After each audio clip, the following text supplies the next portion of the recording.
Always been interested in sport. There's nothing new about that for kids. And I did, try and become a professional golfer, but pretty much failed. Ended up in the furniture business, and I started working for a company called Slumberland Beds. Within 7 years, I was their sales and marketing director. I saw everybody's habits all over the world. Worked with clinical side and worked with my own study and viewpoint about it. We created a UK Sleep Council for the first time, and I was the chairman of that for a while. The local football club was Manchester United. We were a big employer in the area and had a little bit of a relationship with Oldham Football Club, which was a breeding ground for Manchester United players like Gary and Phil Neville, Paul Scholes, people like that.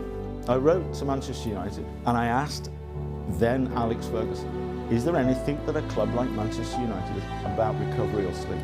And he asked his staff and came back and said, we don't do anything. So I engaged with the club. All I was literally doing was downloading my experience and my viewpoint.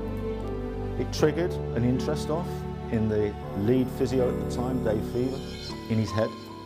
So I started working with some of the players because of lower back issues to see whether products could help, because that was my competence at the time.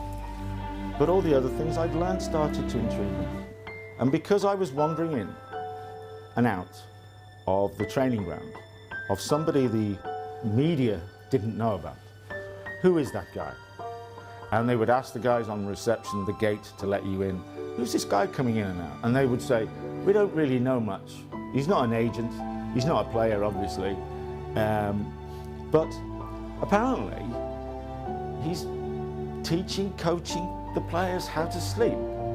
And of course, brilliant. Back in 1998, when you hear something like that, is that all they did is those pampered Manchester United players have got a sleep coach who tucks them in and reads them bedtime stories. So there was no element of performance or recovery about this whatsoever.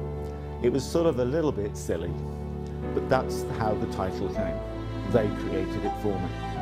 And over a period of time, they started asking me to do more things with them. So we created the first ever recovery room at a training ground for football.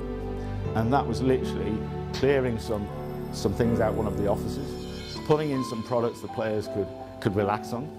And that was because Sir Alex Ferguson had decided to double up pre-season training.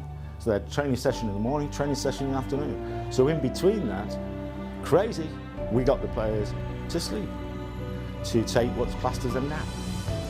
And some of them did and some of them didn't. That was the class of '92. Beckham, Giggs, Scholes, the Nevilles, Nicky Butt. That was the team. They blew the treble out, and all around there that was the first time I'd started working with the club. But because there was England players at Manchester United, they influenced the England setup, the FA, Football Association. That triggered off me working with the England team. That triggered off me working with Arsenal Football Club, standing in front, say, of the whole Arsenal Football Club in that room, and me talking about sleep was probably, looking back, something of a revolutionary moment. And that's when I had to work out my techniques, and that's when I became properly a sports sleep coach. And over the last 16 years or so, it's just developed and gathered more pace, gathered more relevance,